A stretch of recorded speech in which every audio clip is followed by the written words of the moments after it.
Bienvenidos a una nueva temporada del podcast Emprendiendo con Solsi y Claudio. Esta nueva temporada va a ser completamente distinta, vamos a hacer historias de emprendimiento y nos acompaña nuestro primer invitado, Carlos Asbun, quien es un connotado empresario que partió en los años 80 con una empresa que llamada Cama Color y hoy día vamos a conocer su historia. ¿Cómo estás, Claudito? Bien, pues tú, Solsi, ¿cómo estuvo ese verano? Buenísimo estuvo el verano. ¿El tuyo? Bien, también. Oye, muy contento de que podamos hacer una segunda temporada y ahora dándole este nuevo enfoque que es traer a invitados y ir conociendo la historia de emprendimiento, porque así también en la casa nuestros y nuestras oyentes se van inspirando y se van dando cuenta que esto de emprender no es de seres mágicos, de seres iluminados, sino que más bien es gente normal que se atrevió un día a dar un paso más, a lanzarse a la piscina, a no tener todo asegurado y que al final eso también le hizo obtener su recompensa. Recompensa que va desde el punto de vista de económica muchas veces, pero también de una satisfacción personal de aportar un poquito más, hacer algo más en eso. Y hoy día tenemos un gran invitado, lo conocemos hace un tiempo, ingeniero también de nuestra propia escuela, pero queremos que él se presente, ¿cierto? Vamos a dejarlo con Carlos Asbun. ¿Cómo estás, Carlos? Muy buenos días, estimado Claudio. Gracias por la invitación. A mí me motiva, después de tantos años trabajando y aportando lo que me enseñó la escuela, a tratar de transmitir mi experiencia a los que quieren comenzar o los que ya comenzaron y están a medio camino. Así que un agrado poder participar en esto y poder transmitir lo que yo he aprendido a lo largo de estos años. Buenísimo. Oye, Carlos, y cuéntanos, ¿cuál fue tu principal motivación para emprender? Porque uno de los temas que nosotros hemos ido trabajando también desde la primera temporada del podcast es que hay distintas motivaciones para emprender, ¿cierto? Así es. Y hay muchas veces vamos viendo factores comunes, como que hay algo que gatilló en yo quiero hacer esto. Sí. ¿Cierto? Muchas veces porque te apasiona, otras veces porque uno ve una oportunidad. En tu caso, ¿cómo fue? ¿Qué te motivó? Fue un caso, yo diría, bastante especial, porque yo era muy buen alumno en la escuela, de manera que cuando terminé el sexto año de la escuela me contrataron en el departamento de industria como ayudante de investigación de operaciones. Pero ocurrió que mi padre se enfermó y yo era el mayor de 4 hermanos, de manera que mis hermanos eran escolares. Entonces había que aportar. Entonces tuve que enfrentarme a una situación bien que no tenía muchas opciones que donde elegir en realidad. De manera que tuve 2 años trabajando en el departamento, renuncié y me dediqué a apoyar al pequeño taller que tenía mi madre en nuestra casa donde vivíamos. Era una casa en el sector de Providencia, bastante grande, en ese tiempo las casas eran grandes, y al fondo, donde estacionaba mi padre el auto, había un garage, y ahí instalamos las primeras máquinas de coser. Y así comenzó la historia. Entonces, poco a poco fuimos creciendo, nos fuimos desarrollando, y con el tiempo logramos independizarnos desde el punto de vista de poder poner la empresa en un lugar distinto donde tú vives. Porque es bien complicado vivir y trabajar en el mismo lugar. De pronto llegaba gente a comprarnos un sábado a las 6 de la tarde. Y tú, como vivías ahí, tenías que atenderlo. No atendí igual. Obvio. Una realidad. Sí. Oye, ¿y cuál fue, por qué fue ese el rubro? Eso ¿Tu mamá ya tenía claro, un taller funcionado? ¿Tu mamá se dedicaba a esto de la cultura o no? Lo que pasa es que en la colonia en general son genéticamente muy aptos para lo que es el rubro textil. Entonces ellos ya nacieron con esa capacidad. La colonia palestina te refieres, nació con esa capacidad. Entonces empezó haciendo enaguas, cuando las mujeres usaban enaguas. Ya. Hacía tu mamá. Hacía mi mamá, enagua y sostenes. Y ella tenía una marca que se llama Sortilege. Ya. Ya. Sortilege. Y después de eso fuimos evolucionando a la ropa de cama. Porque prácticamente se ocupan las mismas máquinas. La mano de obra es un tanto diferente, pero se ocupan las mismas máquinas. Evolucionamos la ropa de cama en una época en que el rubro textil en Chile estaba manejado por 3 empresas nacionales, que eran Machaza, Tejidos Caupolicán, Textil Viña, pero se fabricaba la tela acá y solamente había lo que se llamaba la crea blanca. nosotros innovamos en la forma de que se nos ocurrió empezar a traer desde fuera del país, porque aquí no se hacía, telas estampadas y telas lisas. Ya, entonces eso fue un boom, fue una novedad tremenda. La tela estampada fue una novedad. Claro, fue una novedad, no existía. En los 80 no había más No, que pues eso, no había. era solo telas blancas. Solo telas blancas, tus sábanas eran todas blancas, tus almohadas eran todas blancas. Y traer entonces No. otros colores. Y de estampados, repente era una empezaba, tú innovación te para la podías época. poner en tu cama, podías poner una sábana con flores. Mira, Claro. quiero tenerme aquí cosas que pudiesen parecer hoy día, al año 2026, como, pero ¿cómo no existía eso? Bueno, en los años 80, que no es muchos años atrás, No hay muchos años. son 40 años atrás nomás, Claro. no había. No había. Y una innovación. A veces cuando uno piensa en innovación, está pensando en algo tecnológico nomás, pero no, la innovación tiene que ver con muchas cosas más. Así Y ahí en algo que parecía sencillo, hubo una tremenda innovación y un Claro. tremendo cambio. ¿Y cómo se te cambiaron las ventas? Se dispararon absolutamente, fue un boom. Porque todo el mundo queda sorprendido cuando veía el producto. Obvio. Oye, pero qué cosa más linda, que te quedó la cama estupenda, mira, ¿dónde la compraste esta cuestión? Listo, ahí empezaron a llegar. Entonces, Fue como darle el palo al gato. claro.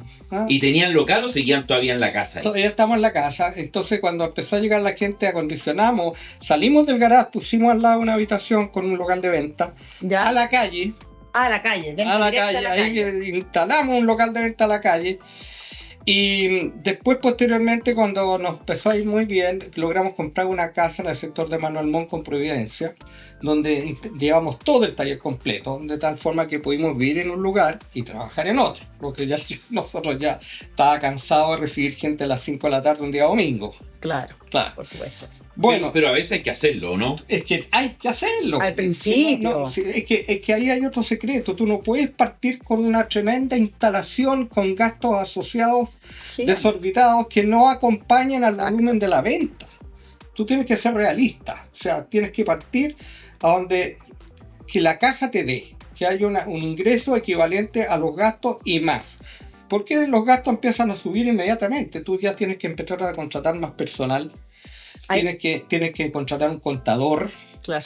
Tienes que empezar a pagar IVA.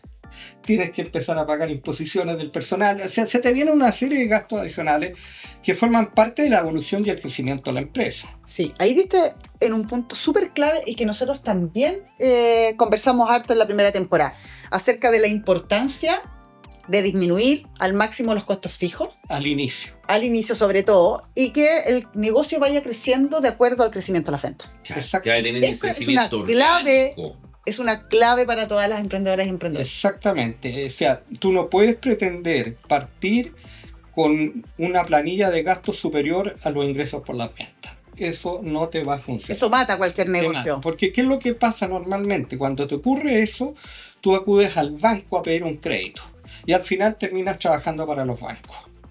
O el banco muchas veces te dice que no. Cuando sí, los cuando- números no son tan buenos, te dicen que no. Aquí, claro, de repente, nuestro auditorio, de repente uno dice, empresas como Uber, Corner Shop, o estas que son gigantescas, muchas veces crecen de una forma explosiva, Mm. pero lo pueden hacer porque tienen a alguien que les puso el capital Claro. para crecer de esa forma, aun cuando los números no den. Hay muchas de esas empresas que pasan en números rojos Mucho 5, tiempo. 10 o más años, pero porque el objetivo es distinto. Aquí estamos hablando de pymes que tienen que tratar de empezar a ser rentables lo más pronto posible. Claro. Exactamente. Y ahí uno tiene que tratar de disminuir los costos fijos a lo máximo posible.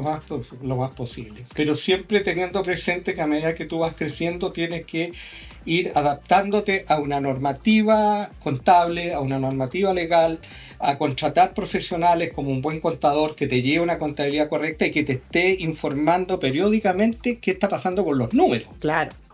Claro. Eso es fundamental. Sí. Oye, Carlos, y tú, bueno, tú nos describes en el fondo que ya pudieron salir, armaron tu fábrica y el negocio empezó a crecer, ¿cierto? Ujú. Empezó a crecer de manera explosiva. ¿Qué cosas crees tú que hiciste bien y que fueron claves para ese crecimiento? Ya nos diste una, partir con costos bajos, ¿cierto? Y empezar con las ventas. Pero ¿qué otra situación? ¿Hubo alguna situación, algún elemento que te permitió pegarte un salto? Yo creo que tuvimos la suerte que en esa época Chile se abrió al comercio exterior. ¿Ya? En esa época se bajaron los aranceles, se autorizó la importación, que antes estaba prohibida. Claro. Entonces, tuvimos... seguí las indicaciones, las enseñanzas de nuestro querido profesor de la escuela, que nos dijo: ustedes vayan, ábranse al mundo. Vayan, viajen, vean, conozcan, inspírense, vean cómo están las cosas afuera. Y eso es lo que hicimos. Y yo partí en Brasil. Ya. En Brasil llegaron, cuando se abrió la importación, los primeros empresarios en llegar a Chile fueron los brasileros. ¿Ya? Y fuimos a conocer las fábricas en Brasil, que ya tenían un nivel tecnológico mucho más avanzado que el chileno. Tenían estampación, ¿ya? Cosa que en Chile no existía. Entonces empezamos allá a crecer en grande, y los brasileros con la mentalidad grande que tienen, porque en Brasil todo o más grande del mundo. Es que claro, además o más grande del mundo. Es un mercado muchísimo más grande que el chileno. Entonces, claro. El brasilero te hablaba, ponte tú, si nosotros necesitábamos 2.000 metros de tela para hacer la cuestión, el brasilero te hablaba, bueno, partamos con unos 30.000 metros, sí.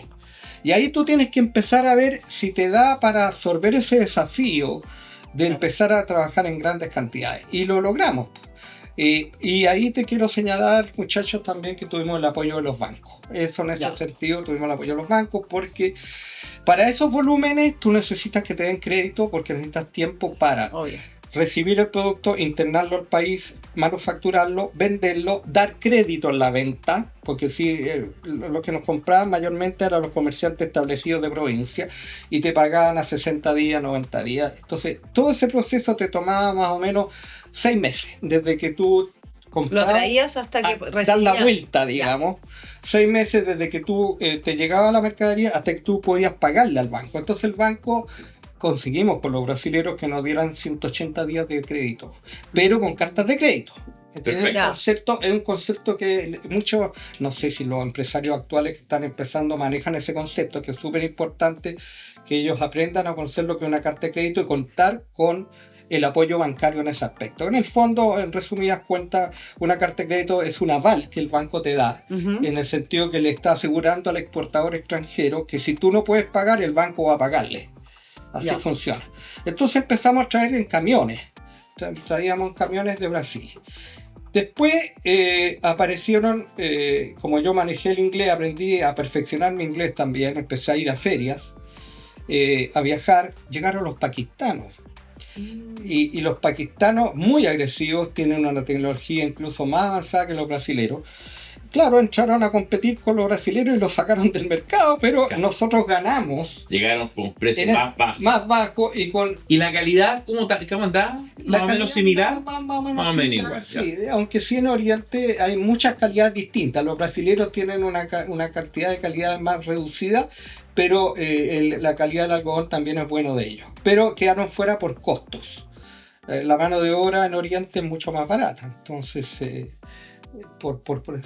Entonces, ¿qué pasó? Empezamos a producir con costos menores. Obvio. Empezamos a producir con costos menores y mantener te generó más margen. Y con una cantidad de diseños mayor por unidad. Por ejemplo, por decirte, 300 juegos sábanas por diseño, ahora podemos ofrecer 150 con el doble cantidad de diseños. Oye, ¿y cómo? Porque una cosa ya es tener todo bien afiatado, la producción, la compra de materias primas, pero a veces uno tiene eso súper bien, súper manejado, súper controlado. Uno tiene un buen producto, un buen proceso, un buen precio incluso. ¿Y cómo llegáis a los clientes? ¿Cómo llegabais?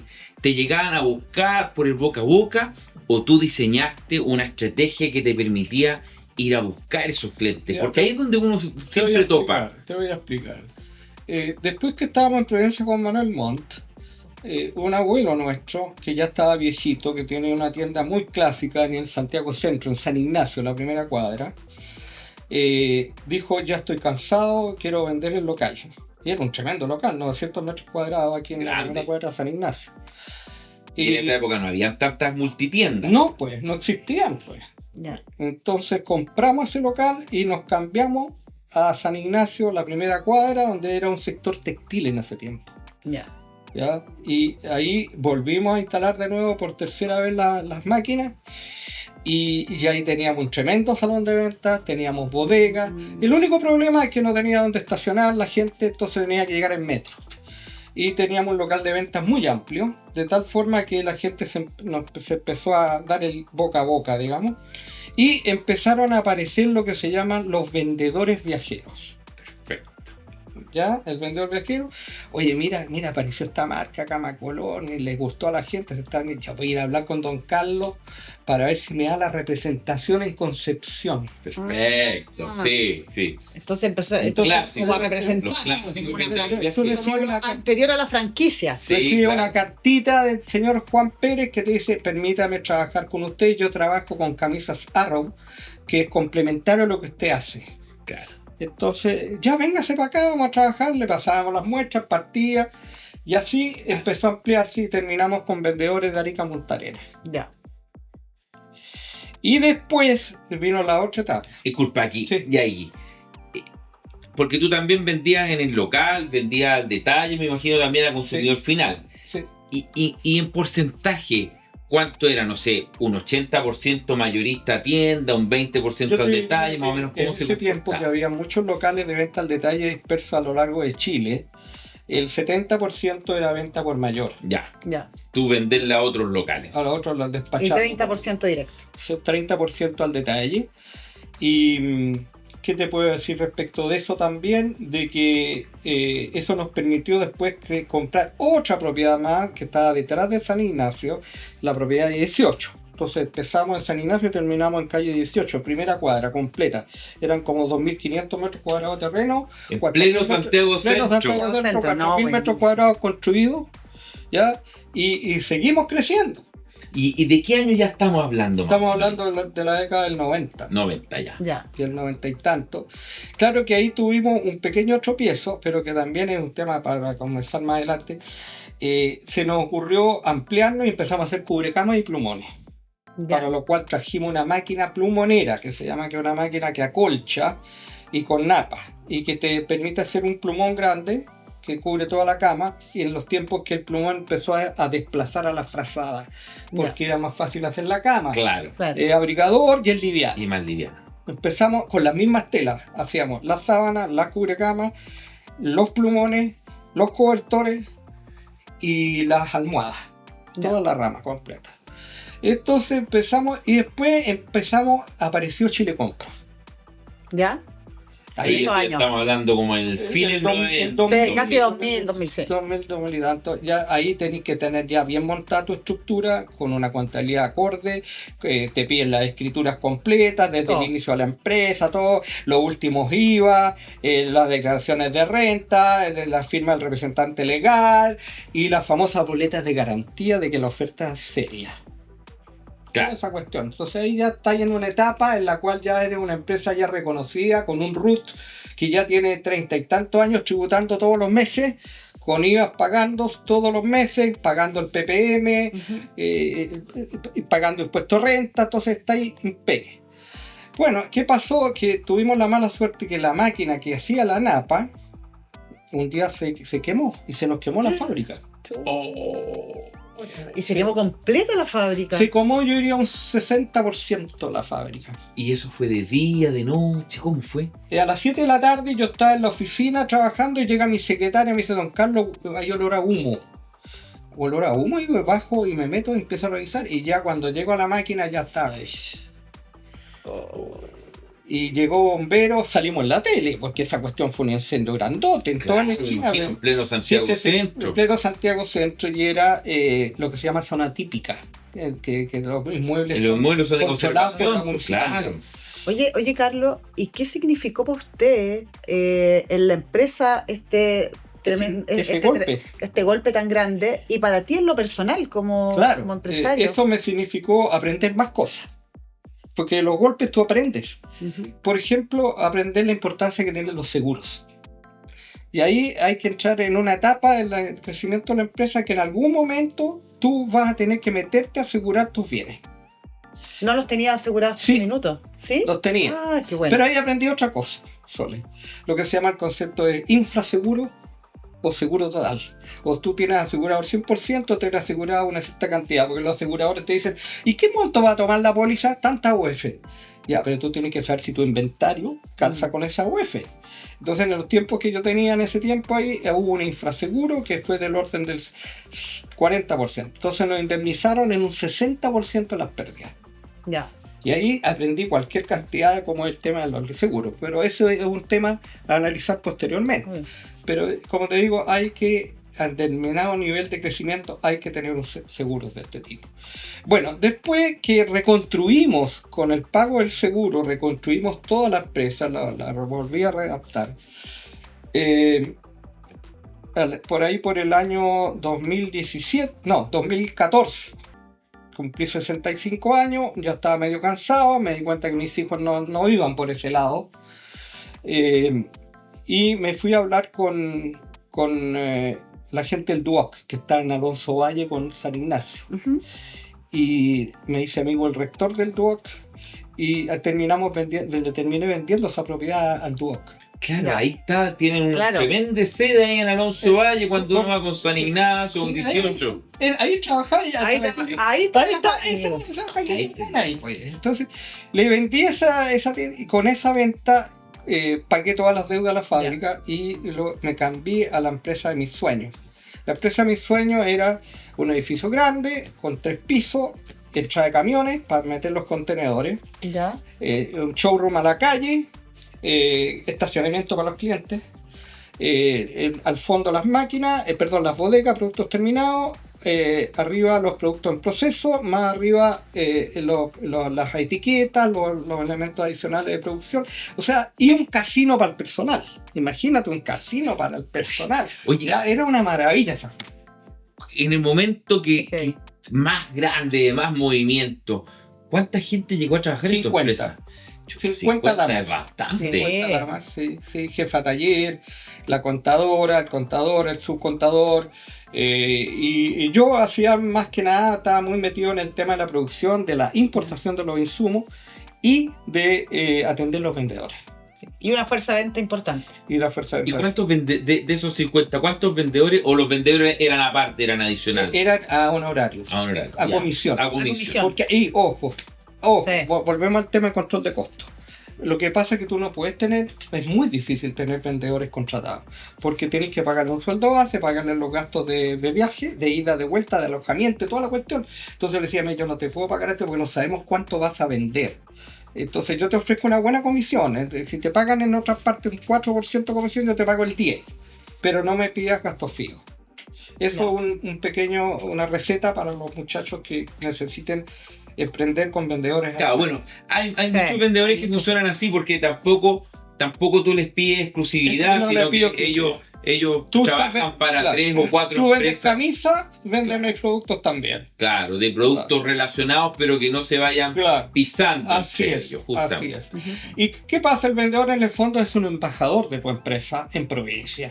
Entonces cuando ves que el producto es bueno, al vendedor le conviene porque ve que no está vendiendo cuchufleta, que está vendiendo un producto que tiene prestigio y va ganando imagen de marca. Claro.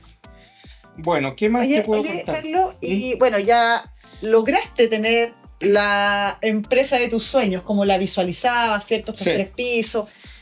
¿En qué estás ahora? ¿En qué estoy ahora? Sí. ¿Qué pasó después de que lograste eso? Porque uno, como emprendedor, tiene sueños, ¿cierto? Claro, Y siempre quiere algo y después lo tiene y quiere otra cosa. claro. Tú lograste tener lo que siempre te imaginaste. Lo que más Ahora, ¿en qué estás? lo que más me realizó en Camacolor fue que llegó los últimos 4 años, dije, ya llegó mucha competencia, hay otras competencias que se dedicó a traerte las estampas también con otros diseños, nos compitan de igual a igual, está muy fiera al mercado. Voy a buscar afuera de Chile. ¿De qué año estamos hablando? Estamos Más o hablando del año 2015 por ahí. Ya, después de que te fuiste de San Ignacio, Claro, después que me fui a San Ignacio. cuando te fuiste a la 2015, nueva fábrica, a la nueva fábrica con showroom. Y hubo un tiempo en que el gobierno nos ayudó. Apareció ProChile con ¿Ya? buen financiamiento. Entonces nos pagaba los pasajes, nos pagaba el alojamiento y yo partía con algunos de los vendedores de la fábrica. Le decía, oye Jorge, ¿tú tenés viaje a Concepción el próximo mes? No, no voy a ir a Concepción. Acompáñame a Montevideo. Ya. Ahí el gobierno nos arrendó un hotel en Montevideo y con el auspicio ProChile vamos a ir varias pymes. Va a ir un gallo que hace camisas, nosotros, va a ir otro gallo que hace tazas, por ejemplo, cualquier cosa así. Arrendamos en el hotel tanto un salón por 2 días y vamos a presentar los productos. Y logré exportar Uruguay, Argentina, México, Costa Rica. Y algo, no me acuerdo, otro país que me queda dando vuelta por ahí. Oye, ¿y qué crees que fue lo que marcó la diferencia en que tú pudieses exportar? Ya no solamente importar las telas y fabricar acá, sino que también poder salir con tu producto terminado a otros países de Latinoamérica. ¿Qué fue esa diferencia? Primero, estar dispuesto a desgastarte mucho tomando aviones a cada rato y estar una semana fuera de la fábrica. Y eso tiene un costo grande. Una semana fuera de la fábrica es una semana fuera. El otro que te das cuenta que para cerrar negocios afuera, como no te conocen al comienzo, primero se sorprenden de que Chile sea competitivo en textiles. Es muy raro que ustedes hacen ropa acá, es que raro, hacer ropa acá. Sí, no sabía. Pero aquí está. Ay, mira qué interesante. Claro, y sobre todo ahora que uno piensa que todo viene de China. Claro, todo viene de China. Pero no, también hay producción todavía nacional. Todavía queda algo, pero hay que aplicar mucho la diferenciación de productos y adaptar al gusto de este mercado, que es muy distinto al mercado de afuera por lo demás. El mercado mexicano te pide otro tipo de diseño. Claro, me imagino. Oye, Carlos, ¿qué harías distinto? Si tú pudieras hoy día mirar, ves tu historia de emprendimiento y todo lo que has logrado, miras hacia atrás, ¿qué harías distinto? ¿De lo qué errores he cometido, por ejemplo? Sí, pero más que los errores, ¿qué harías distinto si tuvieras la posibilidad? Es una pregunta que yo creo que todos nos tenemos que hacer en algún minuto. Si pudiera irme 30 años atrás, 40 años atrás, ¿qué habría hecho distinto? ¿Qué habría hecho distinto? Me lo pregunté más de una vez a mitad de camino. Dije, esta empresa, si mis hijos no se interesan, no quiero que se mueran. No puede depender de mí. Uh-huh. Yo ya tengo cierta edad, que me voy a enfermar, puedo tener un accidente. Esta empresa tiene que vivir por su cuenta. Entonces traté de transformarla en una sociedad anónima. ¿Ya? Pero no me dio el cuerpo a todo ese trabajo. Porque empezar a buscar socios, empezar a buscar gente que se interese en invertir en la empresa, no tenía tiempo. Requiere mucho tiempo, además que está muy regulado eso. Tiene muchas normas legales que aplicar. Entonces yo hubiera querido que Camacolor hubiera seguido adelante con un directorio, que hubiera seguido adelante con una sociedad anónima abierta o cerrada, de la cual yo me hubiera encantado ser director, claro. Un director más. Ahora yo invito a quien esté interesado en volver a revivirla, pues. Me encantaría. Oye, ¿y nunca tuviste, porque lo que hemos escuchado, nos juntamos otras veces también, que en el fondo quien llevaba las riendas de esto, tanto desde el punto de vista estratégico, eras tú como dueño, pero también un poco desde el punto de vista operativo, de la producción, de la relación con los vendedores? ¿No tuviste nunca como un gerente general que se hiciera cargo? Tenía una jefa de taller muy leal. Esa cuestión es clave, tener una subalterno que sea una persona que sienta que esa empresa es como si fuera su empresa. Y yo hacía que ella sintiera que era su empresa. A tal nivel que yo le pasaba la llave a la fábrica. Ella llegaba a las 8 de la mañana a abrir y yo llegaba a las 9. Pero yo sabía que ahí nunca se perdió nada. Perfecto. Y tenía donde mando. Entonces le hacían caso al resto de las muchachas. Hay que hacer esto, le pasaba la nota de pedido, la orden de producción del día, y ella se preocupaba del tema. Yo entonces tenía que lidiar con los sueldos a fin de mes, los sueldos de la semana, los IVA, los impuestos, las ventas y la cobranza. Y cuando tenía que salir a vender con los vendedores, tanto afuera como Chile, hacer eso yo. Pero ella era mi gran brazo derecho en esta cuestión. ¿Cuánto tiempo tuvo importante, 42 años. Ah, pero toda la vida contigo. Se llevó 42 meses de indemnización. Ah, está bien. Está bien. Se lo merece, ganado. Muy bien ganado. Muy bien ganado. Leal a todo trance, quería la empresa. Partió conmigo cuando yo estaba en la universidad, un cabro de 20 años, 22 años. Qué importante el equipo de trabajo. Algo importante. muy relevante para todas las emprendedoras y los emprendedores. Gente Oye, leal que esté contigo. Y como estamos ya finalizando, cuéntanos, ya estábamos en los 2014, 2015. ¿Y cómo hiciste el cierre? Bueno, porque cuando yo me di cuenta que ya estaba cansado y terminé de comprender que mis hijos no iban a entrar ahí, hubo en la época del gobierno de Piñera, hubo un terremoto en el cual se salió el mar, se inundó Chillán, no, perdón, no, Chillán, La costa de Chillán. Y el gobierno llamó a una oferta de 5.000 frazadas, de urgencia, las querían para mañana. Y al frente tenía un chinito que tenía un galpón que tenía las frazadas. Entonces él fue a hablar conmigo porque yo sí era proveedor de Chile Compra y él no. Entonces logramos hacer el negocio, él me pasó la frazada, yo vendí a través de Chile Compra y yo le pagué al chinito y ahí el chinito me agarró confianza, que es un tema que cuesta mucho que los chinos tomen confianza en Chile, mucho. Me agarró confianza porque vio que le pagué, me demoró 5 meses en pagarle, pero Claro, le pagué, pero y él salió eso, ¿ya?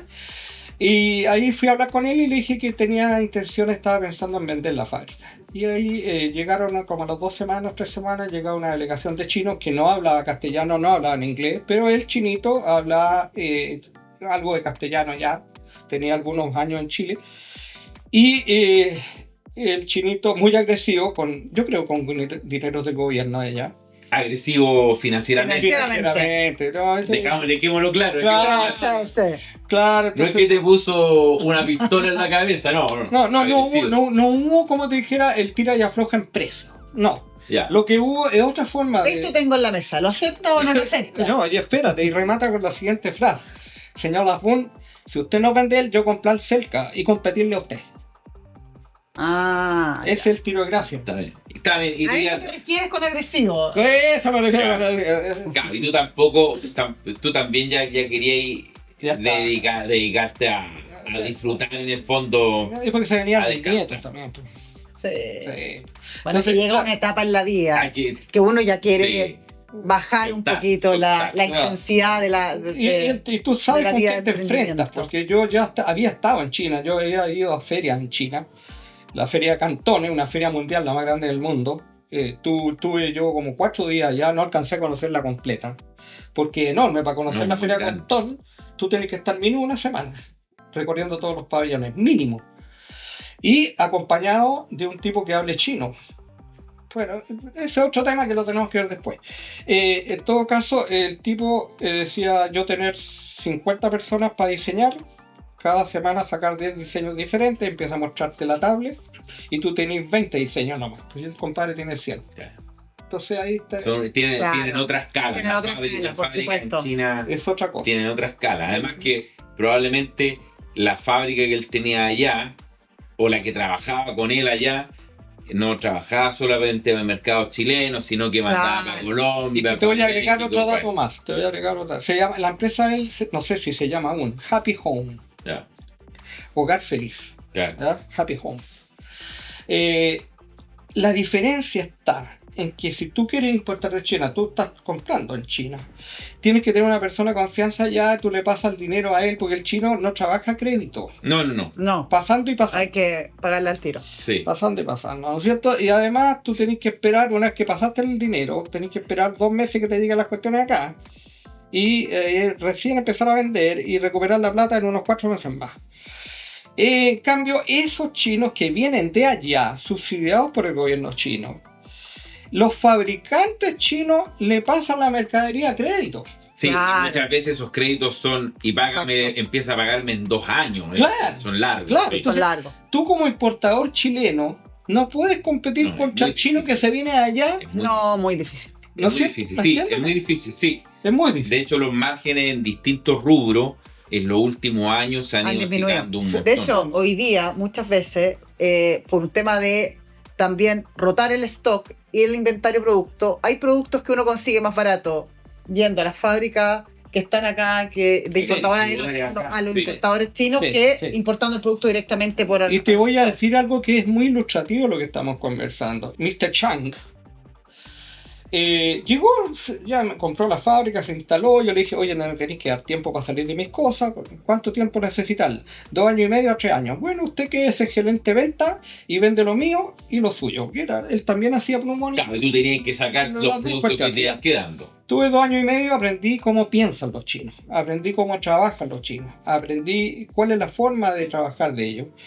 Y voy a tratar de ir al punto clave aquí.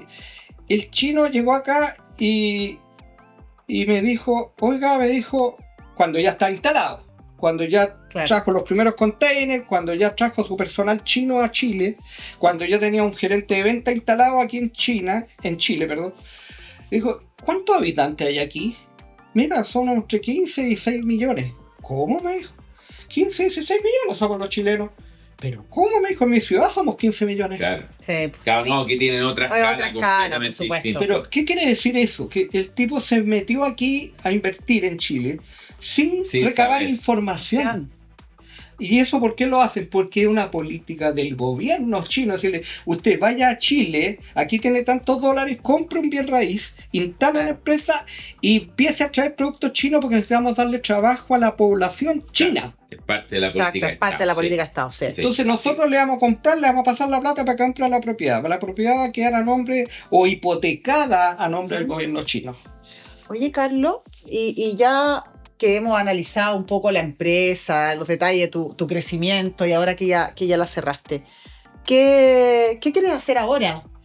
Y lo que quiero hacer ahora es ojalá poder ayudar a los emprendedores en esta cruzada para que les vaya bien y en vez de equivocarse 20 veces, equivocarse 5. Ya. Porque cada equivocación cuesta Cuesta plata. plata, Exacto, cada equivocación y cuesta. cada plata que se pierde significa meses de trabajo perdidos. Pero también cada fracaso es una Enseña. oportunidad de Una oportunidad aprendizaje. de aprendizaje. Exacto. Entonces, sí, me encantaría poder seguir con ustedes con estas conversaciones y ojalá pudieran darnos las oportunidades, los emprendedores jóvenes, de preguntarnos cosas. Sí, yo estoy aquí para ayudar, aconsejar, aportar lo que aprendí. Bueno, oye, tremenda experiencia. La tuya, Carlos, sí. de verdad. Yo creo que a todas las emprendedoras, los emprendedores que nos están mirando, van a hacer clic con tu experiencia. Y si quieren preguntarle algo a Carlos, si quieren saber más, nos pueden escribir a nuestras redes. Nosotros ahí hacemos el contacto.